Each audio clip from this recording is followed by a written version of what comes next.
রাত 8:30টায় সত্যপ্রকাশ আমাদের ডাকতে এলেন। চেহারা দেখেই বুঝতে পারছিলাম যে ভদ্রলোক একটা ঘোরের মধ্যে রয়েছেন। পরপর যেসব খবর তাকে দেওয়া হয়েছে তার ধাক্কা তিনি এখনো ঠিক সামলে উঠতে পারেননি। যার আশা তিনি প্রায় ছেড়েই দিয়েছিলেন, সেই 50 লাখ টাকা ব্যাংক লোকের ব্যবস্থা হয়ে গেল, অথচ তার জন্য একটা পয়সাও কাউকে খাওয়াতে হলো না। তার উপরে আবার দাঙ্গাবাজ যে পাওনাদারটির ভয়ে ভদ্রলোক একেবারে কাঁটা হয়েছিলেন, সেই সম্পদলালও বেঁচে নেই। 3 বাত্তির মোড়ে মাথা ফাটবার আশঙ্কাটাও অতএব এক নিমেষে ঘুচে গেল। সত্যপ্রকাশ সম্ভবত বিশ্বাসই করতে পারছিলেন না যে স্রেফ একটা দিনের মধ্যেই পরপর এমন চমৎকার সব ঘটনা ঘটে যেতে পারে। বললেন, খেতে আসুন। খাওয়ার পর্ব যে একেবারে নিঃশব্দে সমাধা হলো তা নয়, তবে বেশিরভাগ কথা বলছিলেন মা আর পিসিমাই, তাও আমাদের খাওয়া নিয়ে। ভাদুরী মশাইয়ের পাতে একটা বাড়তি পদ দেওয়া হয়েছিল, শাক ভাজা। পিসিমার দেখলাম সব দিকেই সমান নজর। বললেন, আজ ভূত চতুর্দশী, 14 শাক খেতে হয়। তুমি তো বাবা ও বেলা এখানে ছিলে না, তাই ঠাকুরকে তোমার জন্য আলাদা করে বেলা ভাজতে বলে দিয়েছিলাম।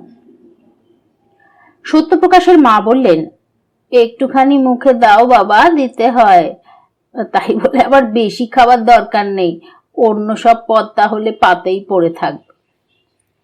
ভাদুরী মশাই বললেন, আপনার ভাগ্যকে হিংসে হয় সত্যপ্রকাশ বাবু, কি মার কি পিসিমাই না পেয়েছেন। ইচ্ছে ছিল আর কটা দিন থেকে ওদের আদর যত্নে আমি ভাগ বসাই, কিন্তু তা তো আর হবার নয়, কালকেই আমাদের কলকাতায় ফিরতে হচ্ছে। শেষ কথাটা শুনে সত্যপ্রকাশ যেন একটু অবাক হয়ে ভাদুরী মশাইয়ের দিকে একবার তাকালেন, কিন্তু পরক্ষণেই চোখটা নামিয়ে নিলেন, কিছু বললেন না। খাওয়া শেষ হলো। মশলার ডিবে হাতে নিয়ে দরজার কাছে নীরু দাঁড়িয়েছিল। বেসিনে মুখ ধুয়ে এক টিপ করে এলাচ মৌরি মুখে ফেলে আমরা ঘরে ফিরে এলুম। সত্যপ্রকাশও আমাদের সঙ্গে এলেন। মিনিট 10 বসলেন, একটা সিগারেট ধরালেন। এখানে থাকার ব্যাপারে আমাদের সুবিধে অসুবিধা নিয়ে খুচরো কয়েকটা প্রশ্ন করলেন। তারপর আমরা যখন ভাবছি যে এবারে তিনি বিদায় নেবেন, তখন উঠে দাঁড়িয়ে বলা নেই কওয়া নেই ভাদুরী মশাইয়ের হাত দুখানা হঠাৎ জড়িয়ে ধরলেন তিনি। বললেন, আপনাকে আপনাকে যে কি বলে আমার কৃতজ্ঞতা জানাবো আমি তো ভেবে পাচ্ছি না। আপনি আপনি আমাকে বাঁচিয়েছেন। ভাদুরী মশাই হেসে বললেন, আরে দূর মশাই, আমি আবার কি করলাম? সত্যপ্রকাশ বললেন, ও কথা বলবেন না মিস্টার ভাদুরী, যা করবার আপনিই করেছেন। আমি বেশ ভালোই বুঝতে পারছি যে নানজাপ্পা শুধুই আপনার চেনা মানুষ নয়, ভদ্রলোক আপনাকে যথেষ্ট মাননি করেন। আর এও বুঝতে পারছি যে আমার হয়ে এ ব্যাপারে আপনি পার্সোনালি তাকে রিকোয়েস্ট করেছিলেন। না না, আপনি ভাববেন না যে এইটুকু বোঝার মতন বুদ্ধিও আমার নেই। নিশ্চয়ই তাকে আপনি বলেছিলেন যে এটা তাকে করে দিতেই হবে, নইলে যে লোন এতদিন ধরে আটকে আছে তা আজই হঠাৎ এইভাবে স্যাংশন হয়ে যায়। সত্যপ্রকাশের মুঠো থেকে নিজের হাত দুখানা ছাড়িয়ে নিয়ে ভাদুরী মশাই বললেন, আরে না মশাই, আমি কেন এসব ব্যবসার ব্যাপারে নাক গলাতে যাব বলুন তো? আর তাছাড়া এটা তো একটা নর্মাল প্রসিডিওর, ব্যাংকের কাজ লোন দেওয়া। আপনি আপনার ব্যবসার জন্য লোন চেয়েছেন, তারা দিয়েছেন, ব্যাস মিটে গেল। সত্যপ্রকাশ বললেন, সে আপনি যা বলবার বলুন, আমার যা বোঝবার তা আমি ঠিকই বুঝেছি। শুধু একটা কথা, আমি জানি যে আপনি ব্যস্ত মানুষ, আপনার সময়ের অনেক দাম, তবু একটা প্রার্থনা আমি না জানিয়ে পারছি না। আপনি তো আমার জন্য অনেক করেছেন, তা এতই যখন করলেন, মূর্তিটাও তাহলে উদ্ধার করে দিন প্লিজ, নইলে আমার পূর্বপুরুষের কাছে আমি অন্তত অপরাধী হয়ে থাকবো। না না না না, আমি আর কোনো কথাই শুনবো না। কাল আপনারা দয়া করে চলে যাবেন না, আর কটা দিন থেকে যান, এই শেষ কাজটা করে যান। মিস্টার ভাদুরী, আপনি সবই পারেন, একটু যদি চেষ্টা করেন তো এটাও আপনি পারবেন। ভাদুরী মশাই হেসে বললেন, পারবো কিনা জানি না, তবে কাজটা যখন নিয়েছি তখন চেষ্টা তো করতেই হবে। মিস্টার চৌধুরী, আপনি নিশ্চিন্ত থাকতে পারেন যে চেষ্টার কোনো ত্রুটি হবে না। কাল অবশ্য কলকাতায় একটা কাজ রয়েছে, ফিরতে পারলে ভালো হতো। আচ্ছা দেখি কতদূর কি হয়। তারপর ঘড়ির দিকে তাকিয়ে বললেন, ও বাবা, এর মধ্যেই 10টা বেজে গেল। আরে যান মশাই, আর রাত জাগবেন না, এবারে গিয়ে শুয়ে পড়ুন। সত্যপ্রকাশ চলে যাচ্ছিলেন, পেছন থেকে ভাদুরী মশাই তাকে ডাকলেন, বললেন, সিগারেট প্রায় ফতুর, পারেন তো একটু কাউকে দিয়ে 1 প্যাকেট পাঠিয়ে দিন। হ্যাঁ, এক্ষুনি পাঠিয়ে দিচ্ছি, বলে সত্যপ্রকাশ বেরিয়ে গেলেন। সিগারেট নিয়ে নীরু তার মিনিট 5 বাদেই ঘরে এসে ঢুকল। ভাদুরী মশাই বললেন, সত্যপ্রকাশ কি করছেন? জামাইবাবু এইমাত্র দোতলায় উঠে গেলেন। কেন, তাকে কিছু বলতে হবে? না, থাক, দরকার নেই। একটা কথা জানাবার ছিল, তা সেটা কাল সকালে জানালেও চলবে। আচ্ছা, তুমি বরং একটা কাজ করো, খাওয়া হয়েছে তো তোমার? হ্যাঁ, এইমাত্র খেয়ে উঠলাম। তাহলে বরং রামদাসকে একটু ডেকে আনো। সেদিনকার চুরির ব্যাপারটা নিয়ে আরো 2-1 কথা ওকে জিজ্ঞেস করতে চাই।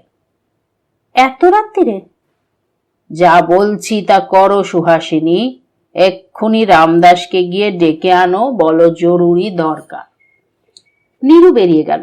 খানিক বাদেই বাইরের দিকে দরজায় টোকা পড়ল। আমি উঠে গিয়ে দরজা খুলে দিলাম। রামদাস এসে ঘরে ঢুকলো। ভাদুরী মশাই বললেন, দরজাটা ভেজিয়ে দাও রামদাস।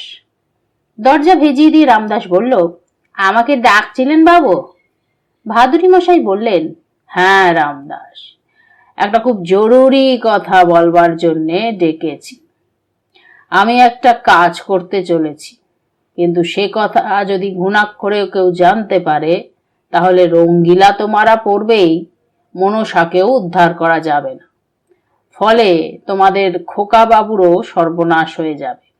তাই আমাকে তুমি কথা দাও যে ব্যাপারটা একমাত্র তুমি ছাড়া আর কেউ জানবে না। মুখ দেখেই বুঝতে পারছিলাম যে ভাদুরী মশাইয়ের কথা শুনে রামদাস ভীষণ ঘাবড়ে গেছে। অস্ফুট গলায় সে বলল, খোকা বাবুকেও জানাতে পারবো না? খোকা বাবু ঘুমিয়ে পড়েছেন, তাই কাল সকালে তাকে জানালেই চলবে, কিন্তু এখন কাউকে ব্যাপারে কিছু বলো না। কে, মনে থাকবে? থাকবে বাবু, কাউকে কিছু বলবো না। লক্ষ্য করছিলাম রামদাসের মুখের ওপর থেকে পলকের জন্যেও ভাদুরী মশাইয়ের নজর অন্যদিকে সরে যাচ্ছে না। অজগরের দৃষ্টির ফাঁদে একটা খরগোশের ছানা যেভাবে আটকে যায়, রামদাসকে যেন প্রায় সেইভাবেই একেবারে নজরবন্দি রেখেছেন তিনি। আরো খানিকক্ষণ তিনি একইভাবে তার দিকে তাকিয়ে রইলেন। তারপর বললেন, ঠিক আছে, তাহলে জেনে রাখো যে রঙ্গিলার আয়াকে ইচ্ছে করেই এখান থেকে সরিয়ে দিয়েছি। যদি আমরা জোর করতুম, সুশীলা তাহলে হয়তো আরো 2-4 দিন এখানে থেকে যেত, কিন্তু ও যদি রঙ্গিলার ঘরে থাকতো তাহলে কাজের অসুবিধে হতো আমার। তাই আমি চাইনি যে ও এখানে থাকুক। শুধু সুশীলা বলে কথা নেই, রঙ্গিলার ঘরে আজ রাত্রে আর কেউই থাকুক এটা আমি চাই না। কেউ থাকবে না? আমি আর কিরণ বাবু থাকবো। তুমি থাকবে পার্টিশনের এদিকে তোমার ঘরে, আর পার্টিশনের ওদিকে অর্থাৎ রঙ্গিলার ঘরের এক কোণে আমাদের দুজনের জন্য 2টো মোড়া রেখে দেবে। তোমার কাছে ঘড়ি আছে? না বাবু। ঠিক আছে, আমার হাত ঘড়িটা তুমি নিয়ে যাও। কিরণ বাবুর ঘড়িতে আমার কাজ চলে যাবে। এখন 10:35, রাত্রি ঠিক 12টায় আমরা ওই ঘরে ঢুকবো। তোমাদের দরজাটা যেন খোলা থাকে, ভেজিয়ে রাখবে, ভেতর থেকে খিল এঁটো না। কিন্তু আবার বলছি, কথাটা যেন কেউ না জানে। এখন যাও, তবে জেগে থাকো, আমরা না যাওয়া পর্যন্ত ঘুমিয়ে পড়ো না। রামদাস বেরিয়ে গেল। দরজাটা বন্ধ করে ভাদুরী মশাইয়ের দিকে ঘুরে দাঁড়িয়ে জিজ্ঞেস করলাম, আপনার মতলবটা কি বলুন তো? ভাদুরী মশাই হাসলেন, বললেন, আজ ভূত চতুর্দশী না? হ্যাঁ, তাতে কি হয়েছে? হুঁশিয়ার থাকুন কিরণ বাবু, আজ রাত্রিরে আমরা ভূত ধরব। তারপর একটু থেমে গম্ভীর গলায় ভাদুরী মশাই বললেন, কে জানে, ভূতের বদলে শেষ পর্যন্ত একটা পেতনিকেও হয়তো পাকড়াও করতে পারি। ভাদুরী মশাই বললেন, 11:15 বাজে, ঠিক 12টায় আমরা রঙ্গিলার ঘরে গিয়ে ঢুকবো। তার মানে আমাদের হাতে এখনো 1.25 ঘন্টা সময় রয়েছে। কিরণবাবু, আপনি স্বচ্ছন্দে এখন ঘন্টাখানেক ঘুমিয়ে নিতে পারেন। আমি বললাম, খেয়ে পেয়েছেন নাকি? 12টায় যাকে ভূত ধরতে বেরোতে হবে, 11টায় তার পক্ষে ঘুমানো সম্ভব নয়। কেউ পারে? কেন, না পারবার কি আছে? তা বেশ তো, আপনি যদি পারেন তো ঘুমিয়ে নিন না। ঠিক 11:15টায় আমি আপনাকে তুলে দেব। কিন্তু মশাই, একটা কথা ভেবে দেখুন, 12টার আগেই আবার কিছু ঘটে যাবে না তো? ভাদুরী মশাই হাসলেন, বললেন, 12টা কেন, 2:30 আগে কিছু ঘটবে না। কেন, তার আগে ঘটতেই বা বাধা কোথায়? বাধা নেই, তবে কিনা রাত্রিরের প্রথম দিকটায় মানুষের ঘুমটা পাতলা থাকে, যার জন্য চোর ওই সময় গেরস্ত বাড়িতে পারত পক্ষে ঢুকতে চায় না। তাহারও তো ধরা পড়বার ভয় আছে। মানুষের ঘুমটা সব থেকে বেশি গাঢ় হয় কখন জানেন? রাত 2:30 থেকে 4টে, 4:30-এর মধ্যে। ফলে লক্ষ্য করবেন, চুরি সব সময় ওই সময়টাতেই বেশি হয়। আমার বিশ্বাস এ ক্ষেত্রেও যা ঘটবার তা ওই সময়তেই ঘটবে। ঠিক আছে, তাহলে আপনি শুয়ে পড়ুন।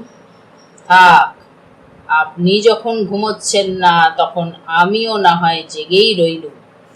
ঠিক আছে, দরকারি জিনিসগুলো এই ফাঁকে গুছিয়ে নিতে পারব, তবে আলোটা একেবারেই কমিয়ে দিন, জানলাগুলো বন্ধ করুন। আমরা যে জেগে আছি সেটা যেন আবার বাইরে থেকে না বোঝা যায়। হ্যাঁ, তা তো হলো, কিন্তু ঘরটা অন্ধকার হয়ে গেলে গোছগাছটা করবেন কি করে? ও নিয়ে ভাববেন না, অন্ধকারে আমি মোটামুটি দেখতে পাই। তাছাড়া শিলিগুড়ির হংকং বাজারে আজকে যা যা কিনেছি তার মধ্যে একটা পেন্সিল টর্চও আছে, তবে কিনা এক্ষুনি তার দরকার হবে না। ও হ্যাঁ, একটা কথা জিজ্ঞেস করি, আপনার আলোয়ানটা কি রঙের? নস্যি রঙের। বাহ, ভালোই হোক। সাদা পোশাক পরে আবার বের হবেন, অন্ধকারে দেখতে পাওয়া যায়। ঘুমোবার সময় ওই যে নীল পায়জামাটা পরেন, ওইটি পরে নেবেন। আর জামাটাও সাদা হওয়া চলবে না। রঙিন শার্ট কি পাঞ্জাবি যদি আপনার না থাকে তো বলুন, আমার থেকে একটা দিয়ে দেব। তার উপরে ওই নস্যি রঙা আলোয়ানটা দিয়ে নিজেকে যতটা পারেন ঢেকে নেবেন। আপনি কি পরবেন? ভাদুরী মশাই হাসলেন, বললেন, আমার জন্যে ভাববেন না। যেখানেই যাই কালো এক সেট পায়জামা পাঞ্জাবি আমি সঙ্গে রাখি। অর্ডার দিয়ে কালো সিল্কের একটা মুখ ঢাকা মাংকি ক্যাপও বানিয়ে নিয়েছি। সেসব যখন আমি পরে নেব অন্ধকার রাতে, 1 হাত দূর থেকেও তখন আমায় বুঝতে পারবেন না। যাকগে, আর কথা নয়, এবারে জানলাগুলো বন্ধ করে আলোটা কমিয়ে দিই। জানলা বন্ধ করে হ্যারিকেনের ফিতেটাকে যথাসম্ভব নামিয়ে দিয়ে একদিকের একটা চেয়ারে এসে আমি বসলাম। হ্যারিকেনটা একেবারে নিবু নিবু হয়ে জ্বলছে। ঘরের মধ্যে আলো এতটাই কম যে কিছুই স্পষ্ট করে দেখা যাচ্ছিল না, শুধু আবছা আবছা দেখছিলাম, যা তাতে মনে হলো ভাদুরী মশাই ব্যাগের মধ্যে কিছু ভরে নিচ্ছে। 12টা বাজতে যখন মাত্র 2-3 মিনিট বাকি, ঠিক তখনই নিঃশব্দে আমাদের ঘর থেকে আমরা বেরিয়ে এলাম। আর বেরিয়েই মনে হলো যেন ঝুপ করে একেবারে অন্ধকার অতলে আমরা তলিয়ে গেছি। ঘরের মধ্যেও যে আলো ছিল না তা নয়, কিন্তু একেবারে মিশকালো নিশ্ছিদ্র অন্ধকার বাইরে। ভাদুরী মশাই আমার সামনে, হাত বাড়িয়ে তার কাঁধটা আমি ছুঁয়ে আছি, নইলে তিনি যে আমার থেকে মাত্র 1 হাত দূরে দাঁড়িয়ে রয়েছেন সেটা আমি বুঝতেও পারতাম না। আজন্ম যারা শহরের মানুষ, এমন জমাট অন্ধকার তারা কোশমিন কালেও দেখেন। কথায় বলে, অন্ধের কিবা দিন কিবা রাত, খুবই সত্যি কথা। তবে কিনা বড় বড় সব শহরের ক্ষেত্রে এই কথাটা একেবারে উল্টো দিক থেকে হলেও সত্যি। সেখানেও দিন আর রাত্রির মধ্যে কোনো ফারাক নেই, থাকলেও সেই ফারাকটা খুব বড় রকমের নয়। সেখানে রাত্রি নামে বটে, তবে অন্ধকার নামে না। কি করেই বা নামবে? ঘর বাড়ি আর রাস্তাঘাটের আলো তো আছে, তার উপর আবার বিজ্ঞাপনের নিয়ন সাইনের দপদপানি যেন অন্ধকারকে কাছেই আসতে দেয় না। এই রকমের প্রাগ ঐতিহাসিক অন্ধকারের কথা তো সেখানে ভাবাই যায় না। মিনিট খানেক একেবারে ঝিম মেরে আমি দাঁড়িয়ে রইলাম।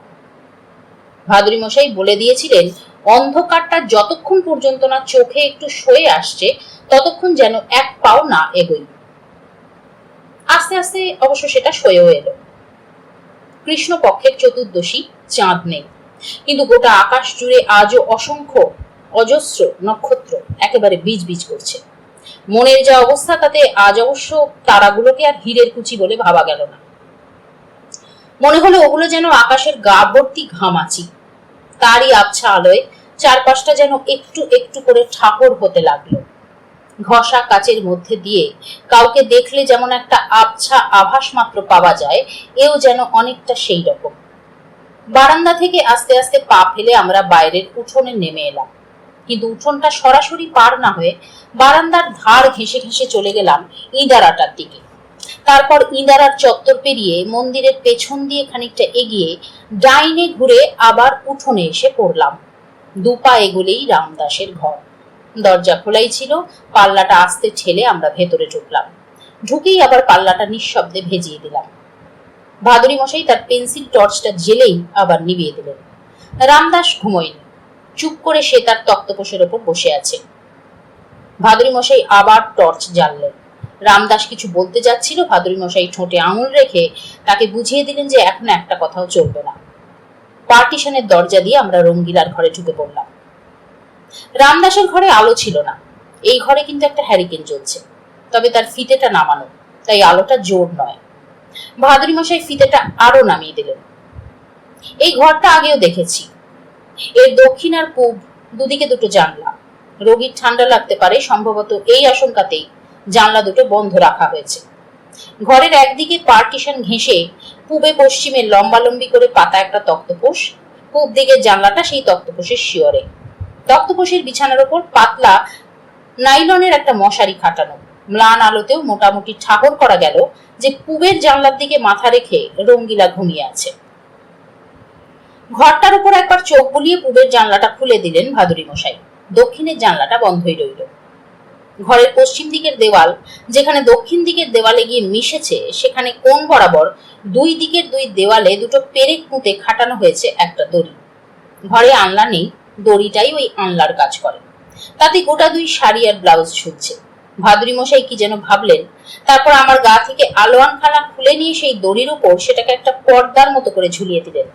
তার নির্দেশ মতো ঘরের একদিকে আমাদের বসবার জন্য রামদাস দুটো মোড়া রেখে দিয়েছিল।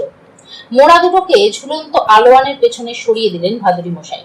তারপর হ্যারিকেনটা একেবারে নিভিয়ে দিয়ে পেন্সিল টর্চ জেলে একটা মোড়ায় নিজে বসে অন্যটায় আমাকে বসতে ইঙ্গিত করলেন। পেন্সিল টর্চ নিভে গেল। প্রায় অস্ফুট গলায় ভাদুরী মশাই বললেন, চুপ করে বসে থাকুন, যাই ঘটুক ভয় পাবেন না। ভাদুরী মশাই বুঝতে পেরেছিলেন যে আমি ভয় পেয়েছি। পাবারই কথা।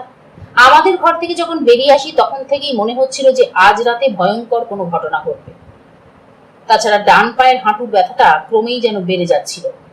মন্দিরের পেছন দিয়ে আসবার সময় একটা হোঁচট খেয়ে পড়ে যাই। তখনই হাত বুলিয়ে বুঝতে পারি যে হাঁটুটা ছড়ে গিয়ে রক্ত পড়ছে। ভাদুরী মশাইকে সে কথা জানাতে তিনি পেন্সিল টর্চ জেলে তার ঝোলা থেকে একে একে কয়েকটা জিনিস বার করলেন। একটা ডেটলের শিশি, ছোট একটা কাঁচি আর লিউকোপ্লাস্টের ছোট একটা কাটিং।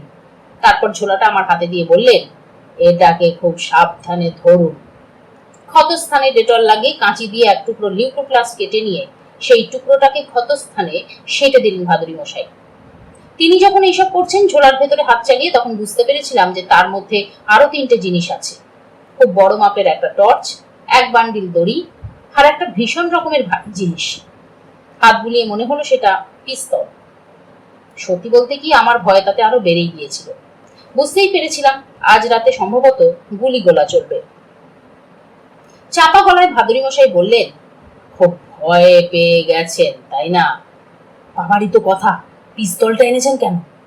কেন এনেছি সেটা খানিক বাদেই বুঝতে পারবেন। তবে পিস্তল নয়, ওটা রিভলভার, আর কথা নয়। আমার বুক ঢিপঢিপ করছিল। মনে হচ্ছিল গলাটা যেন শুকিয়ে একেবারে কাঠ হয়ে আছে। একটু জল খেতে পারলে ভালো হতো। কিন্তু সে কথা আর কাকেই বা বলতো, কথা বলাই তো পারো। উঠে গিয়ে রামদাসের ঘরে ঢুকে যে জল খেয়ে আসবো এমন সাহস হচ্ছিল না। ঘরে এক ফোঁটাও আলো নেই। শুধু ঘর বলে কি, গোটা বিশ্ব ভুবনেই যেন অন্ধকার এক মহাসমুদ্রে ডুবে গেছে। পূবের জানলাটা হাট করে খোলা, তবু ঘরের সঙ্গে বাইরের কোনো তফাৎ আমার চোখেই পড়ছে না। যেদিকেই মুখ ফেরাই সবই অন্ধকার, কিন্তু সেই অন্ধকারও আস্তে আস্তে সয়ে আসছে। মনে হচ্ছে আলোয়ানের পর্দাটাকে একটু সরিয়ে দিয়ে স্থির চোখে জানলাটা থেকে তাকিয়ে রয়েছেন ভাদুরী মশাই।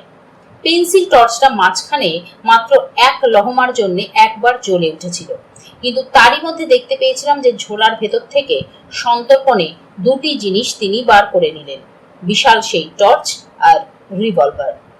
বাঁ হাতে টর্চ আর ডান হাতে রিভলভার নিয়ে পাথরের একটা মূর্তির মতন তিনি এখন বসে আছেন। আমার হাতে রেডিয়াম ডায়ালের ঘড়ি। মাঝে মাঝেই ঘড়ির দিকে তাকাচ্ছিলাম। চারিদিক শুধু যে অন্ধকার তাই নয়, একেবারে নিঃশব্দ। একমাত্র আমার বুকের ঢিপঢিপ ছাড়া আর কোনো শব্দ আমি শুনতে পাচ্ছি না। অনেকক্ষণ বাদে বাদে অবশ্য ট্রাক চলার একটা আওয়াজ পাওয়া যায়, দূর থেকে ঝড়ের মতন ছুটে এসে আবার দূরে চলে যাওয়ার শব্দ। শুনেছি এখানকার জঙ্গলে নাকি রাত্রিরেও কাঠ কাটার কাজ চলে। কাঠ কেটে ট্রাকে বোঝাই করা হয়, তারপর সেই ট্রাক এই রাস্তা দিয়ে ছুটতে থাকে হাইওয়ের দিকে। হাত ঘড়িতে 2:45।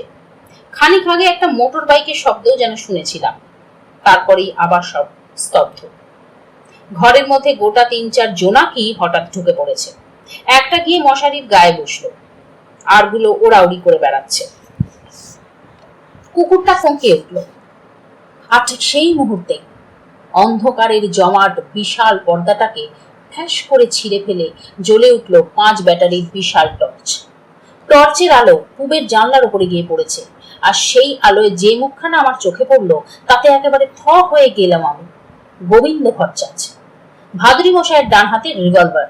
তিনি দাঁড়িয়ে উঠলেন না পর্যন্ত, বাঁ হাতের জ্বলন্ত টর্চের আলোটাকে নিষ্কম্পভাবে জানলার উপর ধরে রেখে স্থির কঠিন গলায় বললেন, তোমার হাতে যাই থাক সেটা ফেলে দিয়ে হাত দুখানা মাথার উপর তুলে ধরো গোবিন্দ। পালাবার চেষ্টা করলে আমি গুলি চালাবো। গোবিন্দর হাতে একটা ডান্ডার মতন কি যেন দেখতে পেয়েছিলাম। সেটা মোটা একটা লাঠিও হতে পারে, লোহার মোটা শিক কি শাবলও হতে পারে। ভাদুরী মশাই তাকে সেটা ফেলে দেওয়ার হুকুম দেওয়ার পর মুহূর্তেই ঝনঝন করে একটা শব্দ হলো, আর প্রায় তৎক্ষণাৎ মরে গেলাম বলে এমন ভাবে গোবিন্দ চেঁচিয়ে উঠলো যেন মনে হলো আমার হৃৎপিণ্ডটা একটা লাফ মেরে হঠাৎ একেবারে গলার কাছে চলে এসেছে। এমনই সে আর্তচিৎকার যে শোনা মাত্রই বুকের রক্ত হিম হয়ে যায়। কয়েকটা ঘটনা এরপর প্রায় একই সঙ্গে ঘটে গেল। পাশের ঘর থেকে পার্টিশনের দরজা ঠেলে ছুটে এলো রামদাস। যে রঙ্গিলা জখম হওয়ার পর থেকে একটা কথাও বলেনি, বিছানায় উঠে বসে সে তারস্বরে চেঁচাতে লাগলো, কে কে আমার ঘরে কে তোমরা? ভাদুরী মশাই আর আমি এক লাফে জানলার কাছে গিয়ে দাঁড়ালাম। টর্চের জোরালো আলো মাটির দিকে ঘুরিয়ে দিয়েছিলেন ভাদুরী মশাই। সেই আলোয় আমরা দেখতে পেলাম জানলার বাইরে বারান্দায় মেঝে ছুঁয়ে ছটফট করছে গোবিন্দ, আর তার পায়ের কাছ থেকে কুচকুচে কালো একটা সাপ এঁকে বেঁকে অতি দ্রুত গতিতে বারান্দা পেরিয়ে সিঁড়ি দিয়ে মাটির দিকে নেমে যাচ্ছে। একটু বাদে সাপটাকে আর দেখা গেল না। ভাদুরী মশাই বললেন, কে উঠে? গোবিন্দ ভট্টাচার্যকে বাঁচাবার চেষ্টায় কোনোই ত্রুটি হয়নি। সাপ তার বাঁ পায়ের বুড়ো আঙুলে দাঁত বসিয়ে বিষ ঢেলে দিয়েছিল। ঝোলার মধ্যে যে দড়ির বান্ডিলটা ছিল তৎক্ষণাৎ সেটা বার করে নিয়ে ভাদুরী মশাই তার হাঁটুর নিচে আর ওপরে খুব শক্ত করে কয়েকটা বাঁধন লাগিয়ে দেন। রামদাস ইতিমধ্যে ভেতর বাড়িতে গিয়ে সকলের ঘুম ভাঙিয়ে দিয়েছিল। খবর পেয়ে সবচেয়ে আগে ছুটে এসেছিল নীরু। তার পেছনে পেছনে প্রথমে এলেন সত্যপ্রকাশ, আর তার একটু পরেই মা আর পিসিমা। ঘুম থেকে উঠে এসেছেন। সত্যপ্রকাশের পরনে স্রেফ পায়জামার গেঞ্জি, কিন্তু তিনি পোশাকটা পর্যন্ত পাল্টালেন না। যে অবস্থায় ছিলেন সেই অবস্থাতেই গোবিন্দকে তার ফিয়াটে তুলে নিয়ে ঝড়ের বেগে গাড়ি চালিয়ে হাসি মারার পথে রওনা হয়ে গেলেন। পুরুত মশাইকে সাপে কাটায় গোটা বাড়ি স্তম্ভিত। তারই মধ্যে শুনতে পাচ্ছি রঙ্গিলার গলা। ভাদুরী মশাইয়ের কথা মতো রামদাস গিয়ে বসে আছে তার কাছে। রঙ্গিলা তাকে ব্যাকুল ভাবে জিজ্ঞেস করছে, কি হয়েছে দাদু, কি হয়েছে? তোমরা আমাকে কিছু বলছো না কেন? মা আর পিসিমা অঝরে কাঁদছেন। মাঝে মাঝে গিয়ে মন্দিরের সামনে দাঁড়াচ্ছেন তারা, আর ফুঁপিয়ে বলে উঠছেন, হে মা মনসা, এ কি হলো? সত্য প্রকাশের অপেক্ষায় আমরা বসে আছি।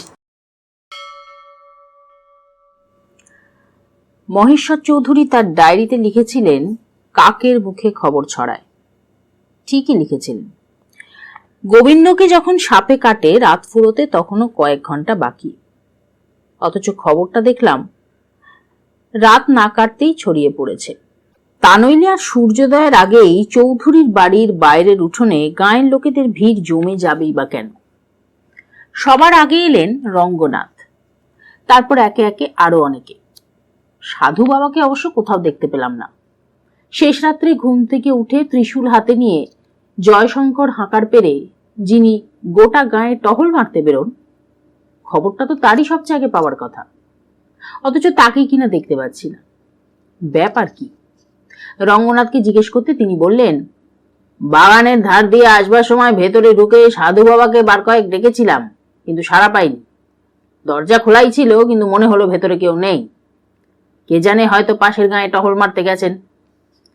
ইতিমধ্যে নীরু একবার উঠোনেই আমাদের চা দিয়ে গিয়েছিল। মা আর পিসিমা খানিক আগে ভেতর বাড়িতে চলে গিয়েছেন। আমরা আর উঠোন থেকে নড়িনি। সত্যপ্রকাশের ফিরে আসতে আসতে 8টা বাজলো। একাই ফিরেছেন, তার মুখ চোখের ভাব দেখেই সব বোঝা যাচ্ছিল। আগ বাড়িয়ে তাই কেউ আর কিছু জিজ্ঞেস করলাম না। শুধু ভাদুরী মশাই বললেন, গোবিন্দর আত্মীয় স্বজনদের একটা খবর দেওয়া দরকার। সত্যপ্রকাশ বললেন, হাসিমারায় ওর এক দাদা থাকে, বলতো তো মামাতো দাদা, তবে গোবিন্দর আপন মামার ছেলে কিনা সেটা জানি না। যাই হোক, বর্ধমানের গ্রামে খবর পাঠাবার দায়িত্ব সেই নিয়েছে। তারপর একটুক্ষণ চুপ করে থেকে বললেন, ডাক্তার সরকারের বাড়ি তো পথেই পড়ে, তো ঘুম থেকে তাকে তুলে নিয়ে গিয়ে হেলথ সেন্টারে গিয়েছিলাম। এসব হেলথ সেন্টারে স্টক বলতে গেলে কোনো ওষুধই থাকে না। তা অ্যান্টিভেনাম সিরাম ছিল, যাওয়া মাত্রই ইঞ্জেকশন দেওয়া হয়েছিল, কিন্তু ভোর হওয়ার আগেই সব শেষ, কিছু আর করা গেল না। ডেড বডি এখন কোথায়? হেলথ সেন্টারেই ছিল, তা সেই দাদা নিশ্চয়ই লোকজন জুটিয়ে এনে এতক্ষণে সেখান থেকে শ্মশানে নিয়ে গেছে।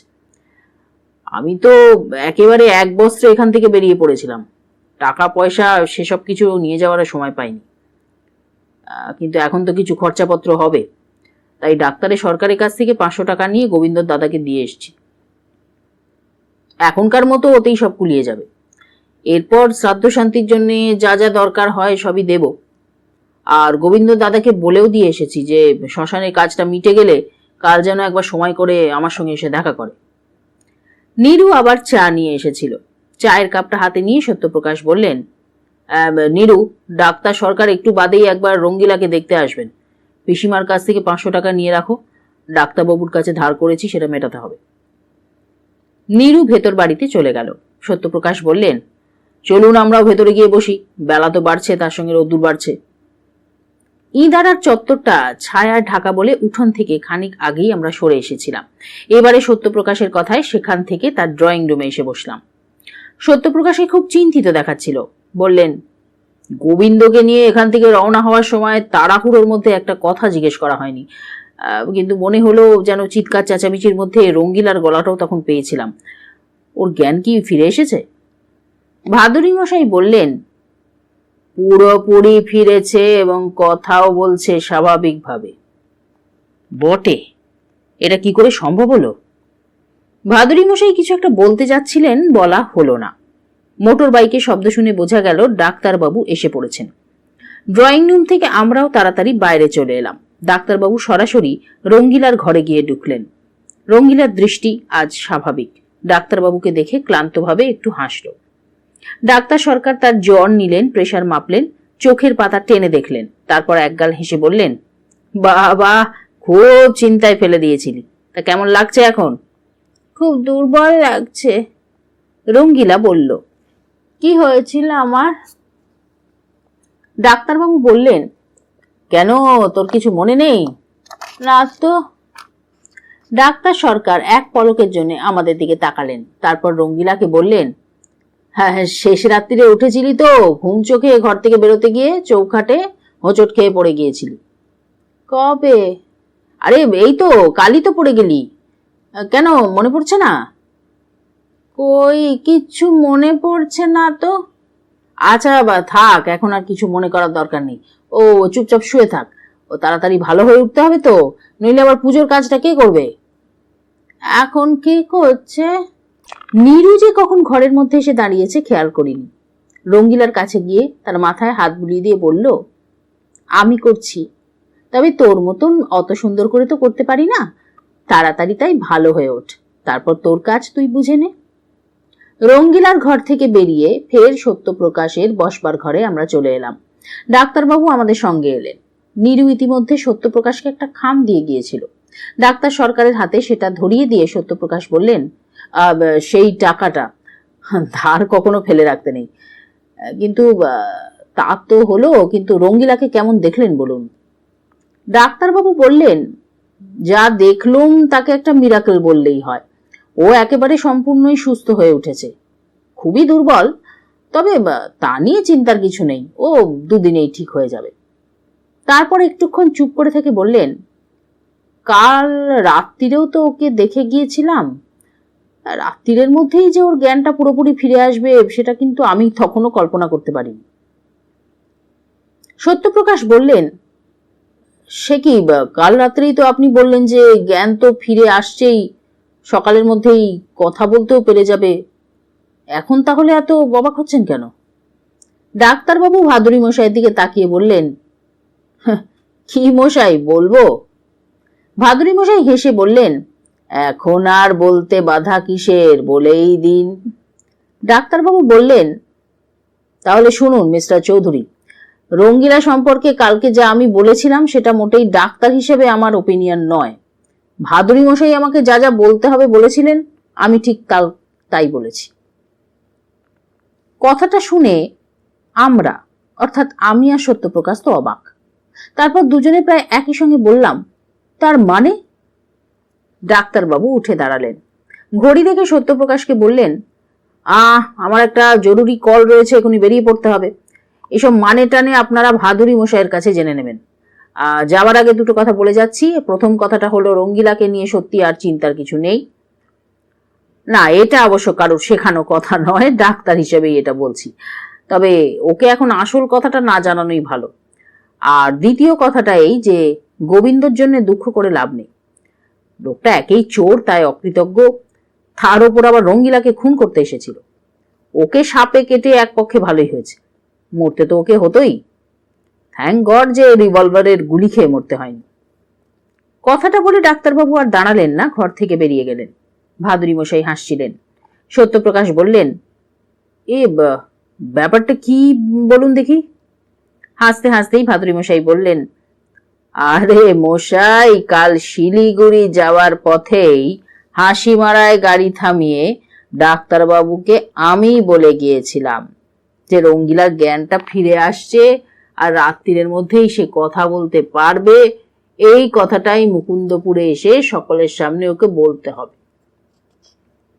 কেন, এরম কথা ওকে বলতে বলেছিলেন কেন? সেটা বুঝলেন না? রঙ্গিলাকে যে জখম করেছিল তাকে আমি ভয় পাইয়ে দিতে চেয়েছিলাম। আমি বুঝতে পেরেছিলাম রঙ্গিলার জ্ঞান ফিরে আসছে আর শিগগিরই সে কথা বলবে। ডাক্তারবাবু যদি এই কথাটা সকলের সামনে বলে, তাহলে মূর্তি চোর ভীষণ ভয় পেয়ে যাবে, আর সেই ভয়েই সে চেষ্টা করবে যত তাড়াতাড়ি সম্ভব রঙ্গিলাকে খতম করিয়ে দেওয়া। আসলে ভয় পাইয়ে দিয়ে কালপ্রিটকে আমি রঙ্গিলার দিকে টেনে আনতে চেয়েছিলাম। তাতে অবশ্য রঙ্গিলারও ভালোই হলো, তাই না? তা তো হলোই, হিতে বিপরীত বলে তো একটা কথা আছে। এ হলো তার উল্টো ব্যাপার, বিপরীতে হিত। সাপে কেটেছে বুঝতে পেরে গোবিন্দ এমন ভীষণভাবে চেঁচিয়ে ওঠে যে রঙ্গিলার ঘুমটা তাতে আচমকাই ভেঙে গিয়েছিল, আর জেগে উঠেও ভয় পেয়ে যায়। ওর গোটা চেতনায় ভয়ঙ্কর একটা ঝাঁকুনি লেগেছিল। তাতে এক রকমের শক থেরাপির কাজ হয়েছে, জ্ঞান ফিরেছে, কথা বলতে পারছে, এরকম হয়। সত্যপ্রকাশ দুহাত জোর করে কপালে ঠেকালেন। কার উদ্দেশ্যে প্রণাম জানালেন তা বুঝলাম না।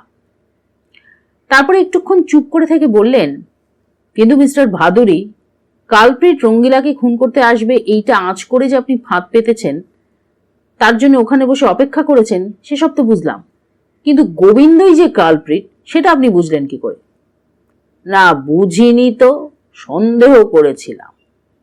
তা সেটাও তো শুধু গোবিন্দকে নয়, আরো কাউকেও করেছিলাম।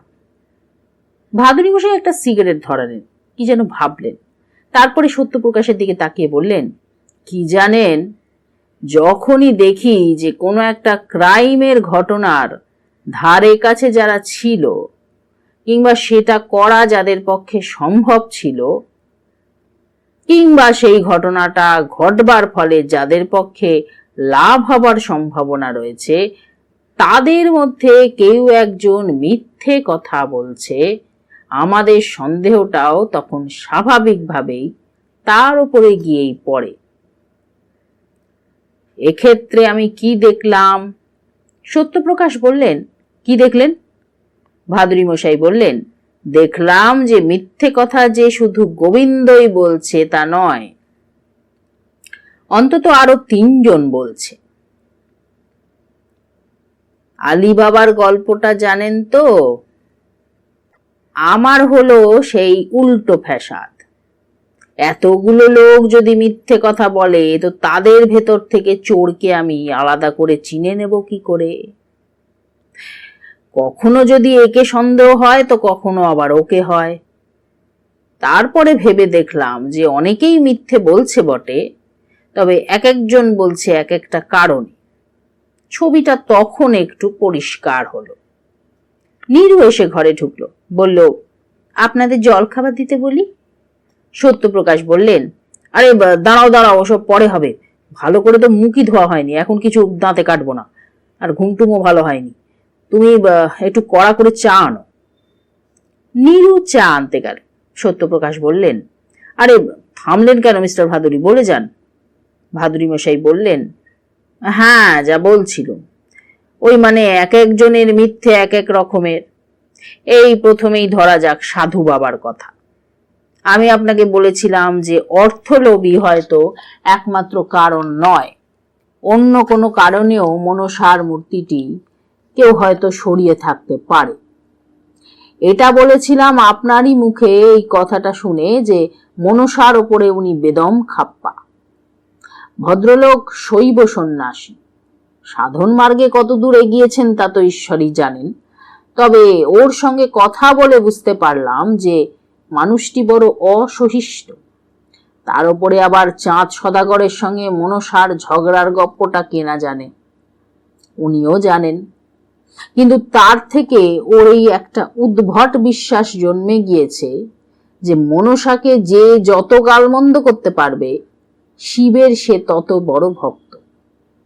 তাই এক সময় আমার মনেও হয়েছিল যে কি জানি, মনসা মূর্তিটিকে উনি হয়তো মন্দির থেকে সরিয়ে কোথাও লুকিয়ে রেখেছেন। তার উপরে আবার এটাও দেখলুম যে মানুষটির কথায় আর কাজে কোনোই মিল নেই। কিরণবাবুকে সে কথা আমি বলেওছি। সাধু বাবা মুখে বলছেন যে মুকুন্দপুরে সাপ নেই, এদিকে সাপের ভয়ে নিজের ঘরের চারিদিকে কার্বলিক অ্যাসিড ছড়াতে কিন্তু তার ভুল হচ্ছে না। সত্যপ্রকাশ বললেন, হ্যাঁ তা তো হলো, কিন্তু মিথ্যে কথাটা উনি কি বললেন? সেটা যে আপনি ধরতে পারেননি তাতেই আমি অবাক হচ্ছি। আপনাকে উনি জানিয়েছেন যে কলকাতায় হোস্টেল থেকে বেরিয়ে সেই যে এক সাধুর সঙ্গে উনি পশ্চিমে চলে গিয়েছিলেন, তারপর থেকে এতকাল উনি শুধু পশ্চিমের নানান তীর্থেই ঘুরে বেরিয়েছেন, এদিকে একবারও আসেননি। বাংলার মাটিতে এই প্রথম একদিনে ফিরলেন। কি তাই তো? হ্যাঁ, তা এটাই তো ডাহা মিথ্যে কথা। কি করে বুঝলেন? আরে মশাই, ওর কথা শুনেই তো সেটা বোঝা যায়। 50 বছর একটানা যদি উনি পশ্চিমে থাকতেন, তোর কথাবার্তার মধ্যে একটা পশ্চিমী টান তো আসতো, তা একেবারেই আসেনি। উনি তো একেবারে চাঁচা ছোলা বাংলা বলছেন। চায়ের ট্রে নিয়ে নীরু এসে ঘরে ঢুকলো। তারপর ট্রেটা সেন্টার টেবিলের উপর নামিয়ে রেখে একেবারে মুখস্থ বলার মতন করে বলল, চা খেয়ে আপনারা চান করে নিন, জল খাবার খেতে হবে না। চান করে দুটো ডাল ভাত মুখে দিয়ে কিছুক্ষণ ঘুমিয়ে নিন। রাত্রিরে তো ঘুম হয়নি, এখন খেয়ে দিয়ে বিশ্রাম করুন, নইলে আবার শরীর খারাপ হবে। পর থেকে পেয়ালায় চা ঢালতে ঢালতে সত্যপ্রকাশ বললেন, এইসব কথা তোমাকে কে বলতে বললো, মা না পিসিমা? পিসিমা। ওরে বাবা, তাহলে তো একেবারে সুপ্রিম কোর্টের অর্ডার। ঠিক আছে ঠিক আছে, পিসিমাকে গিয়ে বলো আমরা এক্ষুনি চান করে নিচ্ছি। দুপুরের খাওয়া চটপট মিটে গেল। খাবার টেবিলে মা আর আজকে আসেননি। কাকে কি দিতে হবে সেসব পিসিমাই বলে দিচ্ছিলেন। পিসিমা শক্ত ধাতের মানুষ। পুরুত ঠাকুরকে সাপে কাটায় যেমন মা, তেমনি পিসিমাও প্রথমটা ভেঙে পড়েছিলেন বটে, কিন্তু পিসিমা ইতিমধ্যেই ধাক্কাটা সামলে নিয়েছেন।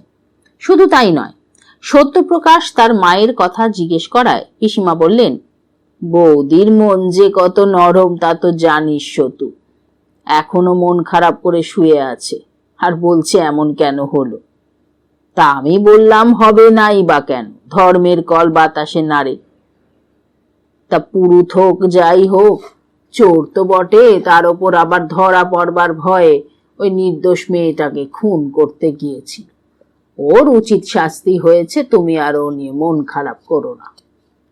ভাদুরী মশাই বললেন, আজ কালী পুজো, ভেবেছিলাম কাজ মিটিয়ে আজকে কলকাতায় ফিরবো, তো সে আর হলো না।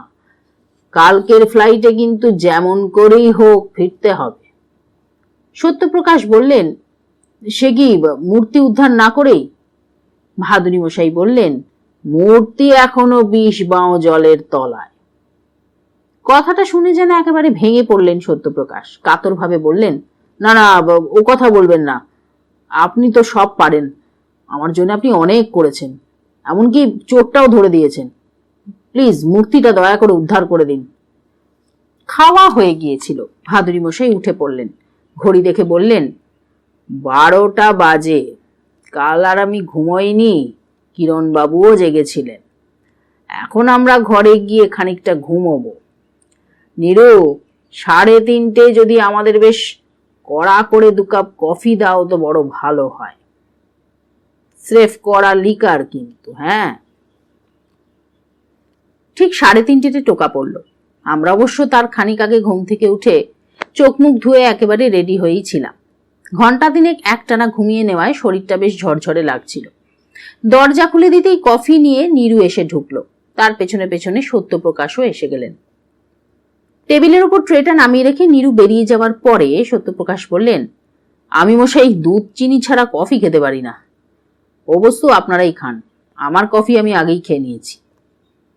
পট থেকে 2টো পেয়ালায় ব্ল্যাক কফি ঢেলে একটা পেয়ালা আমার দিকে এগিয়ে দিলেন ভাদুরী মশাই। তারপর নিজের পেয়ালায় চুমুক দিয়ে সত্যপ্রকাশকে বললেন, তা আপনিও একটু ঘুমিয়ে নিয়েছেন তো? হ্যাঁ তা নিয়েছি, কিন্তু ব্যাপারটা কিন্তু এখনো বোঝা গেল না, মানে সবটা আপনি ঠিক বুঝিয়ে বলেননি। ওই মিথ্যে কথা বলবার ব্যাপারটা তো? হ্যাঁ, মানে গোবিন্দ ছাড়া আরো অন্তত 3 জন নাকি মিথ্যে কথা বলেছে। তার মশাই, খুড়ো মশাইয়ের কথাটা তো আপনি মনে হচ্ছে ঠিকই বলেছেন। বাকি 2 জনকে? বাকি 2 জনের একজন অবশ্যই রঙ্গনাথ। রঙ্গনাথ? সে কি, উনি তো নিপাট ভালো মানুষ। রঙ্গনাথ যে খারাপ মানুষ তা তো আমি বলিনি মিস্টার চৌধুরী। পরোপকারী লোক, গায়ের লোকেরা সেজন্য ওকে মাননিও নেহাত কম করে না। কি জানেন, আপদে বিপদে পরামর্শ দিতে পারেন। হাতের কাছে এমন কেউ থাকলে লোকে স্বস্তি পায়, সেটাই স্বাভাবিক। তা আপনি তো মশাই বলতে গেলে শিলিগুড়িতেই থাকেন, গায়ের লোকেরা হাতের কাছে আপনাকে আর পাচ্ছে কোথায়? তাই পরামর্শ নেওয়ার দরকার হলে ওর কাছেই ছুটে যায়। মঙ্গলবার সকালে ওর বাড়িতে গিয়েছিলাম তো, বেশিক্ষণ বসিনি, কিন্তু তারই মধ্যে দেখলাম যে গায়ের এক চাষি বউ ওর কাছে পরামর্শ নিতে এসেছে। কিরণবাবু দেখেছেন ব্যাপারটা? আমি বললাম, দেখেছি, কিন্তু ব্যাপারটা ঠিক ধরতে পারিনি। রঙ্গনাথ বাবু ওই যে বললেন যে যেখান থেকে নিয়ে এসেছো সেইখানে আবার রেখে এসো, ওই কথাটার অর্থ কি? ভাদুরী মশাই বললেন, রঙ্গনাথ বাবু তখন ঘরের মধ্যে কথা বলছিলেন আর আমরা বসেছিলাম দাওয়ায়। তার কথার সবটা আপনি শোনেননি, তাই যেটুকু শুনেছেন তার ভুল অর্থ করেছেন। কনটেক্সট থেকে আলাদা করে নিয়ে কোনো কিছুর অর্থ করার ওইটাই মস্ত বিপদ।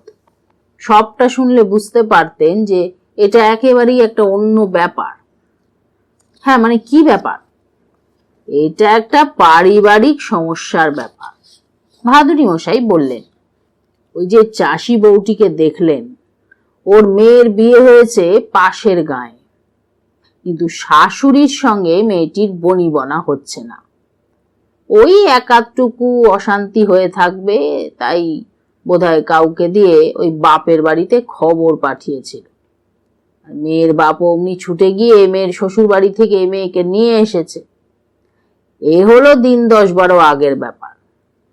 তাই 10-12 দিনের মধ্যে শ্বশুর বাড়ি থেকে কেউ আর মেয়েটিকে ফিরিয়ে নিতেও আসেনি। মেয়ের বাপ সম্ভবত একটু গোয়ার টাইপের।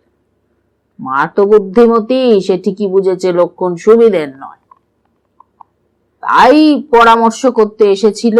এবং রঙ্গনাথ বলেছেন যে যেখান থেকে নিয়ে এসেছো সেইখানেই আবার রেখে এসো, অর্থাৎ মেয়েটিকে আবার শ্বশুর বাড়িতে রেখে এসো। যা চলে এই ব্যাপার। আর আমি কিনা ভাবছিলাম যে মনসা মূর্তি ওই চাষি বউটি চুরি করেছে আর রঙ্গনাথ তাকে পরামর্শ দিচ্ছেন মূর্তিটা আবার যথাস্থানে ফিরিয়ে রেখে আসতে। সত্যপ্রকাশ বললেন, আচ্ছা বেশ, তা তো হলো, কিন্তু উনি মিথ্যে কথাটা কি বললেন? ভাদুরী মশাই বললেন, শুনুন তাহলে। ভদ্রলোক তো মানুষ মোটেই খারাপ নন। আপনি ওকে কাজ দিয়েছেন, বুড়ো বয়সে মাথা গোঁজার মতন আশ্রয় দিয়েছেন। রঙ্গনাথ তার জন্য খুবই কৃতজ্ঞ। তবে কিনা ওর কোনো দুঃখ নেই, সেইটি জানাবার জন্যে ওই সেদিন সকালে কথায় কথায় উনি বলে বসলেন যে ছেলেপুলের ঝামেলা তো ওদের নেই, তাই আপনি যে আশ্রয়ের ব্যবস্থা করে দিয়েছেন ওদের জন্য, ওরা বুড়ো বুড়ি সেখানে দিব্যি আছেন। তা ওরা আছেন ঠিকই, তবে কিনা ওই যে উনি বললেন ছেলেপুলের ঝামেলা নেই, ওই কথাটা কিন্তু সত্যি নয়। রামদাসের কাছে শুনলুম রঙ্গনাথের একটি ছেলে আছে। শুধু তাই নয়, ছেলেটাকে নিয়ে ঝামেলাও আছে বিস্তর। তখন মনে হলো এই ছেলেটাই এই মূর্তি চুরি ঘটনার সঙ্গে জড়িত নয় তো।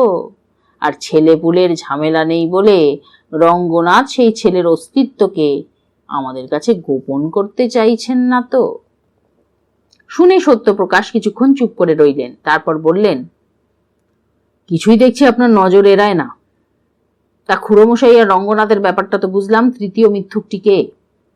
তৃতীয় জনের কথা পরে হবে, আগে বরং গোবিন্দর কথাটা বলি। মঙ্গলবার সকালে আপনার ঘরে বসে যখন কথা হচ্ছিল, তখন রামদাস বলল আর কেউ কিছু শুনতে পায়নি বটে, তবে গোবিন্দ নাকি বাগানের দিক দিয়ে লোকজন ছুটে পালাবার শব্দ শুনেছিল, আর একই দিক থেকে পেয়েছিল একটা গাড়ির শব্দ। তা মঙ্গলবার রাত্রিরে গোবিন্দকে জিজ্ঞেস করতে সেও বলল যে হ্যাঁ, লোকজন ছুটে পালাবার আর একটা গাড়ি স্টার্ট নেওয়ার শব্দ সে শুনেছিল ঠিকই। সেই সঙ্গে আবার এটাও বলল যে শব্দটা এসেছিল ফলের বাগানের দিক থেকে। একেবারেই ডাহা মিথ্যে কথা। কি করে বুঝলেন? আরে মশাই, এমন শব্দ যদি হতোই তাহলে একা গোবিন্দ কেন, অন্যেরাও তা শুনতে পেত।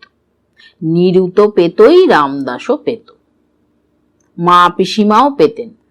আর মিস্টার চৌধুরী, আপনি সম্ভবত ভাবছেন যে রামদাস মা আর পিসিমা বুড়ো মানুষ, কানে খাটো, তাই কিছু শুনতে পাননি, তাই তো? হ্যাঁ, তা তো হতেই পারে। না, পারে না। রামদাস যে কানে মোটেই খাটো নয়, পরশু রাতে ওদের ঘরের পেছনে টহল মারতে গিয়েই আমি সেটা টের পেয়েছি।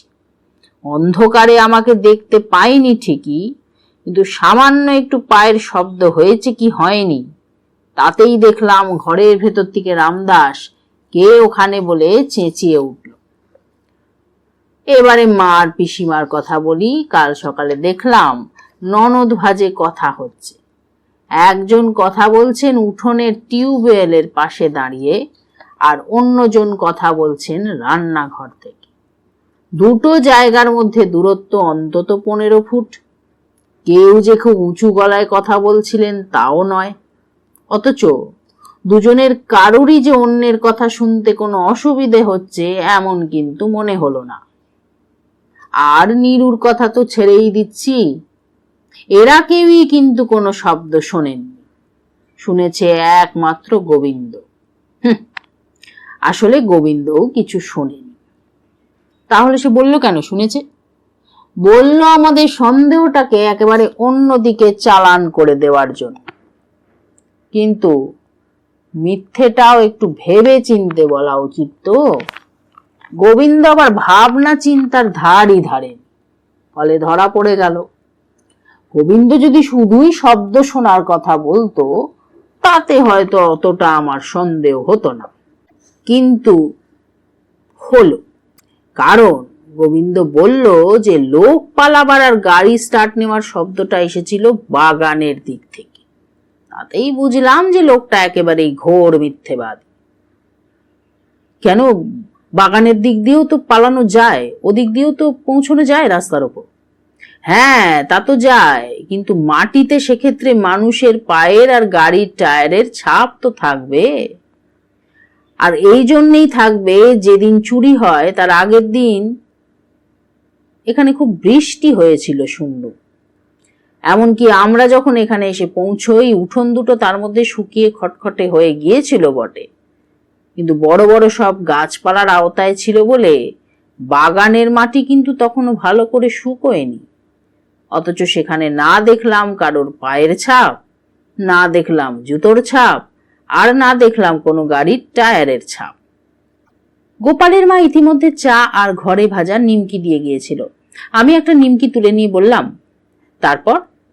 ভাদুরী মশাই চায়ের পেয়ালায় চুমুক দিয়ে বললেন, তারপর আর কি, চাবিটা তো আগেই দেখেছিলাম। সত্যপ্রকাশ বললেন, হ্যাঁ ঠিক ঠিক, এই ভালো কথা মনে করিয়ে দিয়েছেন। চাবিটা দেখেই আপনি বলেছিলেন বুঝেছি। আচ্ছা ব্যাপারটা একটু খুলে বলুন তো। ভাদুরী মশাই বললেন, খুলে বলার কিছু নেই, চাবির গায়ে অল্প একটু মাটি লেগেছিল। কাদা মাটি শুকিয়ে গেলে যেমন হয় ওই সেই রকম আর।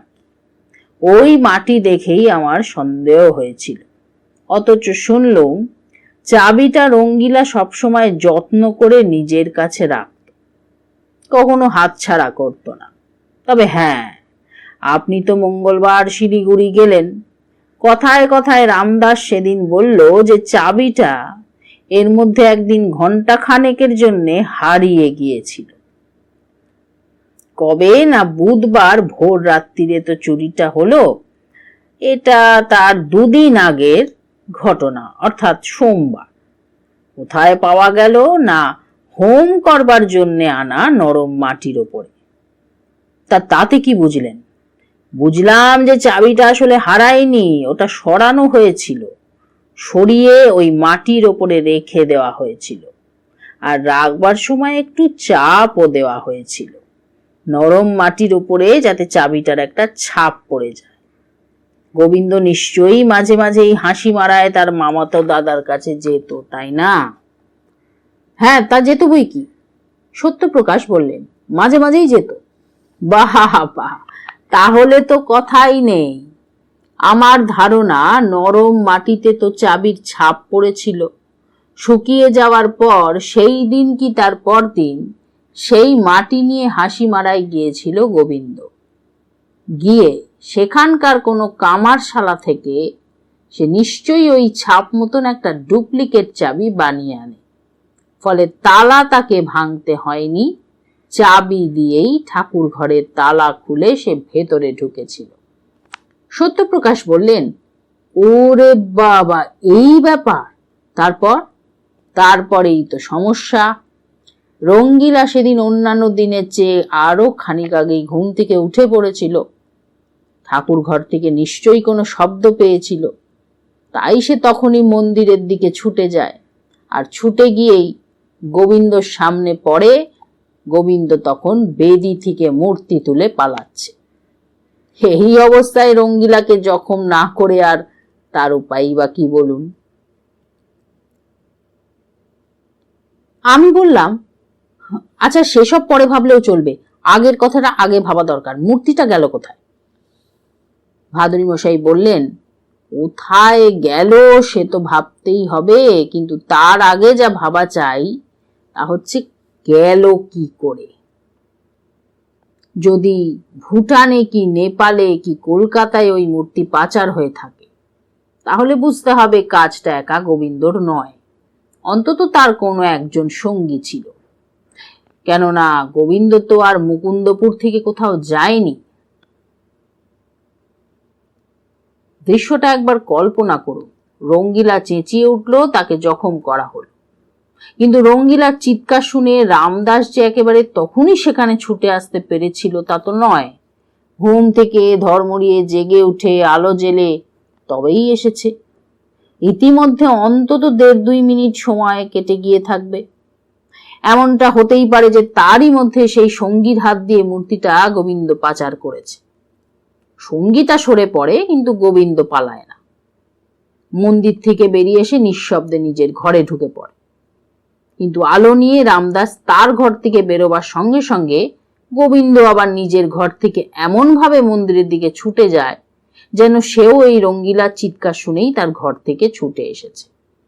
এটা হলো রিকনস্ট্রাকশন, যা আমরা চোখে দেখিনি, অনুমানের ভিত্তিতে তাকে আমরা রিকনস্ট্রাক্ট করে নিলাম। কিন্তু এক্ষেত্রে যে ঠিক এই রকমই হয়েছিল তা আমার মনে হয় না। কেন হয় না? সত্যপ্রকাশ জিজ্ঞেস করলেন। ভাদুরী মশাই বললেন, দ্য রিজন ইজ সিম্পল। গোবিন্দর যদি সত্যিই কোনো সঙ্গী থাকতো, তাহলে কেউ যখন কারোর পালানোর শব্দ শোনেনি, গোবিন্দ তখন আগ বাড়িয়ে ওই অন্য লোকের পালানোর শব্দ শুনতে পাবার কথা বলতো না। না মশাই, আমার ধারণা গোবিন্দ এ কাজ একাই করেছে, আর সন্দেহটা যাতে তার উপরে না পড়ে তারই জন্যে বলেছে যে অন্য লোকজনের পালানোর শব্দ সে শুনেছিল। আমি বললাম, মূর্তি তাহলে বাইরে পাচার হয়নি? হয়নি বলেই তো মনে হয়। সত্যপ্রকাশ ব্যাকুল ভাবে বললেন, তাহলে মূর্তিটা কোথায়? ভাদুরী মশাই হাসলেন, বড় রহস্যময় হাসি। একটা সিগারেট ধরালেন, তারপর বললেন, আমি তো আর গণৎকার নই, তাই মূর্তিটি এখন কোথায় তা খড়ি পেতে তো আপনাকে বলতে পারবো না। তবে হ্যাঁ, একটা আন্দাজ করতে পারি। আন্দাজের কথাটা যে আপনাকে জানাইনি তাও নয়। দুপুরবেলা কিন্তু খাবার ঘরে বসেই জানিয়েছি যে মূর্তিটা এখন 20 বাঁও জলের তলায়। তার মানে সেটা আর পাওয়া যাবে না? আর্ত গলায় সত্যপ্রকাশ জিজ্ঞেস করলেন। যাবে যাবে, আমার আন্দাজ যদি ভুল হয়ে না থাকে তো নিশ্চয়ই পাওয়া যাবে। কোথায় পাওয়া যাবে? আরে ব্যস্ত হচ্ছেন কেন? 1 বাঁও মানে 4 হাত, তাহলে 20 বাঁওয়ের মানে দাঁড়াচ্ছে 80 হাত। তা আপনাদের ইদারাটা ঠিক অতটা গভীর না হলেও অন্তত 10 বাঁও গভীর তো হবেই। যেমন সত্যপ্রকাশ তেমনি আমিও যেন ঘোর অন্ধকারের মধ্যে এতক্ষণে একটা আলো রেখা দেখতে পেলাম, কিন্তু তবু যেন কথাটা ঠিক বিশ্বাস করতে ভরসা হচ্ছিল না। সত্যপ্রকাশ বললেন, মূর্তিটাকে ইদারার মধ্যে ফেলে দিলে তো খুব জোরে একটা শব্দ হওয়ার কথা, কিন্তু কই তেমন কোনো শব্দ তো হয়নি। ভাদুরী মশাই বললেন, হবার কথা কিন্তু হয়নি। কেন হয়নি সেটা আন্দাজ করাও কঠিন নয়। মূর্তির হাইট মাত্র 1 ফুট, ওজনও খুব বেশি নয়। ইদারার জলের লেভেলও বিশেষ নিচে নেমে যায়নি, তাই মূর্তিটাকে একটা দড়িতে বেঁধে ইদারার জল পর্যন্ত নামিয়ে দিয়ে যদি দড়িটা ছেড়ে দিই, তাহলে শব্দ হবে কেন? টুপ করে সেটা তলিয়ে যাবে। আপনি আর দেরি না করে ইদারায় লোক নামান। তাই নামানো হলো, আর মাত্র আধ ঘন্টার মধ্যে ইদারা থেকে উঠে এলো সেই কোষ্টি পাথরের মনসা মূর্তি। ভাদুরী মশাই ঠিকই আন্দাজ করেছিলেন, মূর্তির কোমরে লম্বা একটা দড়ি বাঁধা। সত্যপ্রকাশের মা নরম মনের মানুষ, ব্যাপার দেখে তিনি আবার ঝরঝর করে কেঁদে ফেললেন। এবারকার কান্না অবশ্য দুঃখের নয়, আনন্দের। পিসিমা বললেন, মা গো, আমার ঠাকুরদা তোমাকে মাটির তলা থেকে উঠে এনেছিলেন, আর আজ তোমাকে জলের তলা থেকে তুলে আনা হলো। আর তুমি কোথাও চলে যেও না মা, এই চৌধুরী বাড়ি ছেড়ে কোথাও যেও না। আমি স্থির চোখে মূর্তিটাকে দেখছিলাম। দেবীর ক্ষীণ কটিদেশ বেষ্টন করে তার বক্ষের ওপর উঠে এসেছে একটি সাপ, আর সেই সাপের মুন্ডুটিকে দক্ষিণ হস্তে ধারণ করে দেবী তার প্রসারিত ফনার দিকে তাকিয়ে আছেন। যেমনি তার চোখে তেমনি তার ওষ্ঠের বঙ্কিম ভঙ্গিমায় একটু হাসির আভাস। সে হাসি স্নেহের হতে পারে, প্রশ্রয়েরও হতে পারে, আবার কৌতুকেরও হতে পারে। সত্যপ্রকাশের ড্রয়িং রুমে আমরা বসে আছি। ঘন্টা 2 পরের কথা। ইতিমধ্যে রঙ্গনাথ বাবুকে ডেকে পাঠানো হয়েছিল। মূর্তি আবার শোধন করে প্রতিষ্ঠা করতে হবে, নতুন একজন পুরোহিতেরও দরকার হবে, এই সব ব্যাপার নিয়ে পরামর্শ চাওয়া হয়েছিল তার। রঙ্গনাথ কথা দিয়ে গিয়েছেন, ব্যবস্থা যা যা করবার তিনি সবই করে দেবেন। ধূপগুড়িতে তার খুব চেনা একটি পরিবার নাকি রয়েছে, তাদের পেশাই হলো পুজো আচ্চা করা, বিশ্বাসী লোক। তাদেরই কাউকে এখানে নিত্য পুজোর জন্য তিনি আনিয়ে দেবেন। সত্যপ্রকাশকে ওসব নিয়ে কিছু ভাবতে হবে না। এসেছিল গোবিন্দ সেই মামাতো দাদাটিও। সে বলল, গোবিন্দর শ্রাদ্ধ শান্তির জন্য অন্তত 1000 খানেক টাকা দরকার। নীরুকে ডেকে সত্যপ্রকাশ বলে দিলেন, পিসিমার কাছ থেকে টাকাটা নিয়ে সে যেন গোবিন্দর মামাতো দাদাকে দিয়ে দেয়। ঘরে এখন শুধুই আমরা 3 জন মানুষ, সত্যপ্রকাশ, ভাদুরী মশাই আর আমি। সত্যপ্রকাশ ভাদুরী মশাইকে বললেন, অনুমতি দেন তো একটা কথা জিজ্ঞেস করি। হ্যাঁ করুন না, অত কিন্তু কিন্তু কেন? মানে ওই যে ডাক্তারবাবু আজ সকালবেলা এসে বললেন, থ্যাংক গড গোবিন্দকে রিভলভারের গুলি খেয়ে মরতে হয়নি, ওই কথাটার অর্থ কি? আপনি কি সত্যি রিভলভার নিয়ে চোরের প্রতীক্ষায় বসেছিলেন নাকি? তা ছিলুম বই কি, তবে কিনা সেটা একটা টয় রিভলভার, ওই শিলিগুড়ির হংকং বাজার থেকে কেনা। ওটা ভয়ে দেখাবার অস্ত্র, মারবার নয়। একটুক্ষণ চুপ করে রইলেন ভাদুরী মশাই, তারপর মুখ তুলে তীব্র চোখে সত্যপ্রকাশের দিকে তাকিয়ে বললেন, মিস্টার চৌধুরী, কথাটা যখন উঠল তখন বলাই ভালো। যে রিভলভার দিয়ে মানুষ মারা যায় আমার তা নেই ঠিকই, তবে আপনার বোধহয় আছে। যদি বলি যে তাই দিয়ে একটা মানুষকে আপনি মেরেওছেন, তাহলে কি ভুল বলা হবে? অবশ্য মানুষ না বলে তাকে অমানুষও বলা যায়। সত্যপ্রকাশ চমকে উঠলেন, বললেন, তার মানে? ভাদুরী মশাই তার চোখ সরিয়ে নিলেন না, যেভাবে তাকিয়েছিলেন সেইভাবেই তাকিয়ে থেকে বললেন, মানেটা মোটেই জটিল নয় মিস্টার চৌধুরী, বরং খুবই সহজ। কাল তো আমি শিলিগুড়িতে বেশিক্ষণ থাকিনি, ওই ঘন্টা কয়েক ছিলাম, কিন্তু তারই মধ্যে জোগাড় করেছি 2টো জরুরি খবর। প্রথম, রাজদেও কুর্মির ওপর জগদীশ কেন কেউই ছোড়াছুড়ি চালায়নি। কুলিবস্তির কাছাকাছি সেই অন্ধকার রাস্তায় সেদিন রাত্রিরে তাকে গুলি করে মারা হয়েছিল। শুনলাম ব্যাপারটা নিয়ে তখন শিলিগুড়িতে খুবই হইচই হয়েছিল। এবারে দ্বিতীয় খবর, রাজদেও ছিল সম্পতলালের ডান হাত, সুতরাং সম্পদ যে এই খুনের বদলা নেবে এটাই স্বাভাবিক। আর বদলা নেওয়ার কথাটা সে নাকি বলেও ছিল।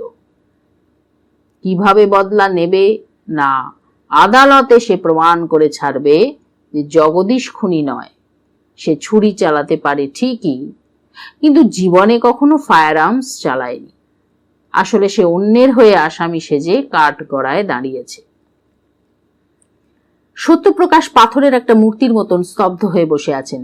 ভাদুরী মশাই বললেন, সম্পতলাল নাকি এমন কথাও তখন 3 বাত্তির মোড়ে দাঁড়িয়ে বলেছিল যে আদালতে সে কথা যদি প্রমাণ করা নাও যায় তো রাজদেবের খুনির তাতেও রেহাই মিলবে না।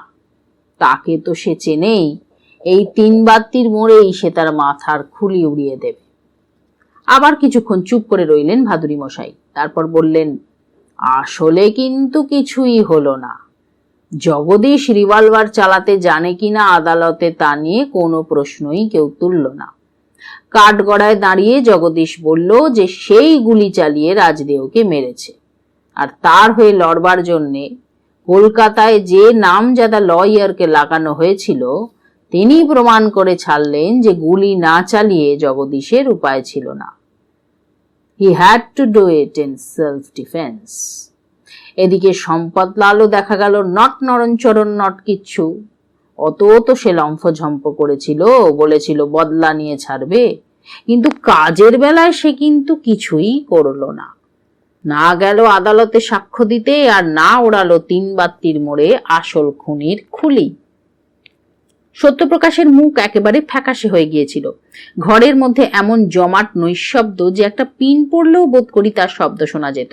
সেই স্তব্ধতাকে ভাদুরী মশাই ভাঙলেন, বললেন, ঘটনাটাকে সম্ভবত এই চেহারা দেওয়া হলো যে রিভলভারটা আপনারই, কিন্তু দিন কয়েক আগে সেটা চুরি হয়ে গিয়েছিল, তাই না? এতক্ষণ চুপ করে থেকে মৃদু গলায় সত্যপ্রকাশ বললেন, আগে হ্যাঁ। ভাদুরী মশাই বললেন, আপনি নিশ্চিন্তে থাকুন সত্যপ্রকাশ বাবু, যতদূর বুঝতে পারছি জগদীশ অমানুষ নয়। সে যখন জেল খাটছিল তার সংসারকে তখন আপনি দেখেছেন, তার ছেলেকে আপনার কাঠের কারবারে চাকরিও দিয়েছেন।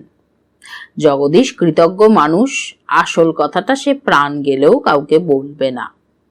আর আমার কথা যদি জিজ্ঞেস করেন তো বলি, রাজদেও কুর্মী কিভাবে মারা গেল, ছুরি খেয়ে না গুলি খেয়ে, তার তদন্ত করতে তো আর আমাকে ডাকা হয়নি। আমি এসেছিলাম মূর্তি চুরির তদন্তের কাজ নিয়ে, তো সে কাজ তো মিটেই গেছে। আর অন্য কোনো ব্যাপারে আমি কেনই বা মাথা ঘামাতে যাব। ফ্যাকাশে ভাবটা কেটে গিয়ে সত্যপ্রকাশের মুখ চোখ আবার স্বাভাবিক হয়ে উঠছিল।